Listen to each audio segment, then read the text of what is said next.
ಬಾದಾಮಿಯ ಹಳೆ ಹೆಸರು ವಾತಾಪಿ ಅಥವಾ ಬಾಲಾಪುರ. ಈ ಬಾದಾಮಿಯು ಕರ್ನಾಟಕದ ಉತ್ತರ ಭಾಗದ ಇಂದಿನ ಬಾಗಲಕೋಟೆ ಜಿಲ್ಲೆಯಲ್ಲಿ ಒಂದು ತಾಲೂಕಾಗಿದೆ. ಇದು ಚಾಲುಕ್ಯ ವಂಶದ ಪ್ರಮುಖ ರಾಜಧಾನಿ.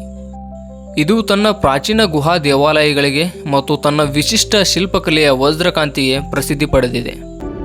ಇನ್ನು ಇಲ್ಲಿನ ಗುಹಾಲಯಗಳ ಬಗ್ಗೆ ಹೇಳಬೇಕೆಂದರೆ ಇವುಗಳನ್ನು ಒಂದು ಬೃಹತ್ ಬಂಡೆಯಲ್ಲಿ ಕೊರೆದು ನಿರ್ಮಿಸಲಾಗಿದೆ.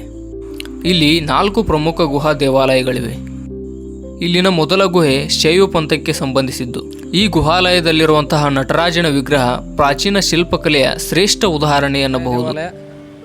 ಹಿಂಗೆ ನಾವು ಮೆಟ್ಲು ಹತ್ಕೊಂಡು ಹೋದ್ರೆ ಅಲ್ಲಿ ಸಿಗೋದು 2ನೇದು ವೈಷ್ಣವ ದೇವಾಲಯ. ಇಲ್ಲಿನ ಪ್ರಮುಖ ಮೂರ್ತಿ ಹಾಗೂ ಶಿಲ್ಪಗಳು ಪ್ರವಾಸಿಗರನ್ನ ಶಾಂತಿ ಮತ್ತು ಮನೋಹರವಾಗುವಂತೆ ಮಾಡುತ್ತವೆ.